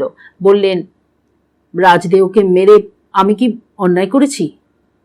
ভাদুরী মশাই বললেন, ওটা আপনার হিসেব আপনি আমার চেয়ে ভালো বুঝবেন। আমার কিছু না বলাই ভালো। আমি বরং আমার একটা আন্দাজের কথা বলি। বলুন। সম্পদলাল যে আদালতেও গেল না আর বদলাও নিল না, তার কারণ আর কিছুই নয়। You simply purchased your protection. সম্পদলালও বুঝে গিয়েছিল যে আপনাকে জেলে পাঠিয়ে কি খুন করে তার লাভ নেই, তার চেয়ে বরং আপনি বহাল তবিয়তে থাকলেই তার সুবিধে হয়। তা গত 5 বছর ধরেই তো সে আপনাকে চুষে খাচ্ছিল, তাই না? করুণ হেসে সত্যপ্রকাশ বললেন, হ্যাঁ, আমাকে একেবারে ছিবড়ে করে ফেলেছিল। যাক, তা সম্পদলাল তো মরেছে, সুতরাং সেদিক থেকেও এখন আপনি নিশ্চিন্ত। তা এখন তাহলে নিশ্চয়ই বুঝতে পারছেন যে তৃতীয় মিথ্যেবাদীটির নাম আমি কেনই করছিলাম না। বুঝেছি। আপনি টের পেয়ে গিয়েছিলেন যে আমি সেই তৃতীয় ব্যক্তি। বিলক্ষণ। রাজদেবের মৃত্যুর ব্যাপারটা নিয়ে আপনি মিথ্যে কথা বলেছিলেন, সম্পদলালের সঙ্গে আপনার সম্পর্কের ব্যাপারেও আপনি সত্য গোপন করেছিলেন, আর হ্যাঁ, নীরুর ব্যাপারেও আপনি সত্যি কথা বলেননি। সত্যপ্রকাশ বললেন, সেটাও আপনি বুঝতে পেরেছেন? হ্যাঁ, তা বুঝবো না কেন? আপনি বলেছিলেন নীরু এ বাড়িতে বছর 10 হলো কাজে ঢুকেছে, অথচ আমি জানতে পারলাম যে নীরু এ বাড়িতে কাজ করছে মোটামুটি 5 বছর। আর কাজের মেয়ে বলতে যা আপনি বুঝিয়েছেন, নীরু যে সত্যি তা নয়, সে যে আসলে আপনার স্বর্গতা স্ত্রী সুভাষিনী দেবীর ছোট বোন, সে তো ওই ফটোতে আপনার স্ত্রীর মুখ দেখেই আমি বুঝেছি। সত্যপ্রকাশ মস্ত একটা নিঃশ্বাস ফেললেন, তারপর বললেন, ভুল করেছি। নীরুর ব্যাপারে আগাগোড়াই আমি ভুল করেছি। হ্যাঁ, তা তো করেইছেন, কিন্তু সেটা যখন বুঝতে পেরেছেন তখন দয়া করে আর সেই ভুলের জেরটা টেনে চলবেন না। মার পিসিমাকে আজই জানিয়ে দিন যে ও নীরু নয়, ও হাসি। আর ওকে ছাড়া যে আপনার চলবে না, সেও তো আমি প্রথম দিনই বুঝতে পেরেছি। স্ত্রীর মৃত্যুর পরে দ্বিতীয়বার বিয়ে না করার যেসব কারণ আপনি দেখিয়েছেন, তার একটাও যে সত্যি নয়। আসল কারণ হলো হাসি। তা আমি বলি কি, হাসিকে আপনি বিয়ে করে ফেলুন, লোকের বলা নিয়ে মাথা ঘামাবেন না। আমার ধারণা আপনার মা পিসিমা যেমন খুশি হবেন, আপনার ছেলে মেয়েরাও খুশি হবে। হাসির আসল পরিচয় একমাত্র এ বাড়িতে রামদাস জানে। এবার অন্যদের জানিয়ে দিন। সত্যপ্রকাশ কি যেন বলতে যাচ্ছিলেন, ভাদুরী মশাই তাকে বাধা দিয়ে বললেন, আর কথা নয়, চলুন রঙ্গিলাকে দেখে আসা যাক। ঘর থেকে বেরিয়ে বাইরের উঠোনে পৌঁছে দেখলাম ঝুমরি আজও শুকনো মুখে দাঁড়িয়ে আছে। ভাদুরী মশাই তার দিকে এগিয়ে গেলেন।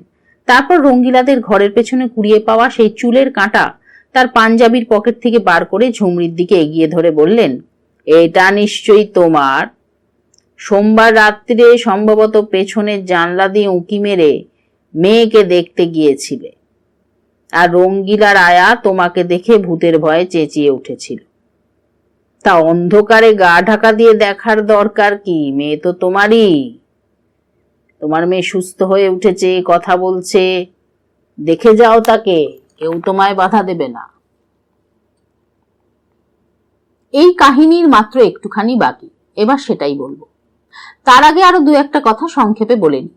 সাধু বাবার আর কোনোই খোঁজ পাওয়া যায়নি। যেমন হঠাৎ আবির্ভাব হয়েছিল, তেমনি হঠাৎ আবার নিরুদ্দেশ হয়ে গেছেন। রঙ্গিলা ভালো আছে, তবে ভোর রাতে সেদিন যে কি হয়েছিল কিছুই তার মনে নেই। শিলিগুড়ি থেকে তার নতুন আয়া এসে পৌঁছেছে। নীরু যে সুহাসিনী, মা আর পিসিমাকে তা জানিয়ে দেওয়া হয়েছে। দুজনেই খুব খুশি। কাল কালী পুজো গেল। মুকুন্দপুরে কালী পুজো হয় না, তাই বোমা পটকা ফাটেনি। রাত্রিরে চমৎকার ঘুম হয়েছিল। আজ সকালবেলায় সত্যপ্রকাশ নিজেই গাড়ি চালিয়ে আমাদের বাগডোগরায় নিয়ে এসেছেন। মুকুন্দপুর থেকে রওনা হওয়ার সময় সুহাসিনী যেরকম কৃতজ্ঞ চোখে আমাদের দিকে তাকিয়েছিল, সেটা আর চট করে ভোলা যাবে না। প্লেন লেট, সত্যপ্রকাশ ব্যস্ত মানুষ, তবু বারবার বলা সত্ত্বেও তিনি চলে যাননি। এয়ারপোর্টের রেস্তোরাঁয় বসে অপেক্ষা করছেন আমাদের জন্য। কথায় কথায় তিনি বললেন, আমি আপনাদের বলেছিলাম যে মনসা মূর্তি প্রতিষ্ঠিত হওয়ার পর মুকুন্দপুরে কাউকে সাপে কাটেনি। এটা কিন্তু মিথ্যে কথা নয়। সত্যি আমাদের গ্রামে সাপে কাটার ঘটনা তারপরে কিন্তু এই প্রথম ঘটল। ভাদুরী মশাই হেসে বললেন, সে আর কি করা যাবে, গোবিন্দ একটা মারাত্মক খারাপ কাজ করেছিল, তার জন্য একটা শাস্তি তার পাওনা ছিল।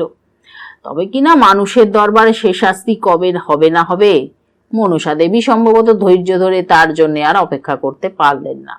নিজেই পেয়াদা পাঠিয়ে তাকে ছোবল দেওয়ার ব্যবস্থা করলেন। কিছুক্ষণ চুপচাপ কাটলো। তারপর সত্যপ্রকাশ বললেন, মেয়েটাকে গোবিন্দ কি দিয়ে জখম করলো বলুন তো? ভাদুরী মশাই বললেন, হলপ করে সেটা বলতে পারবো না, তবে গোবিন্দ তো তখন মূর্তি নিয়ে পালাচ্ছিল, সেই অবস্থায় রঙ্গিলার সামনে পড়ে। আমার বিশ্বাস ওই মূর্তিটা দিয়েই রঙ্গিলার মাথাটা ফাটায়। সত্যপ্রকাশ বললেন, তাই হবে, সম্ভবত সেই জন্য মূর্তিটা একটু ড্যামেজড হয়েছে। ভাদুরী মশাই বললেন, তাই নাকি? হ্যাঁ, ইদারা থেকে তুলে আনার পর মূর্তিটা দেখলেন না?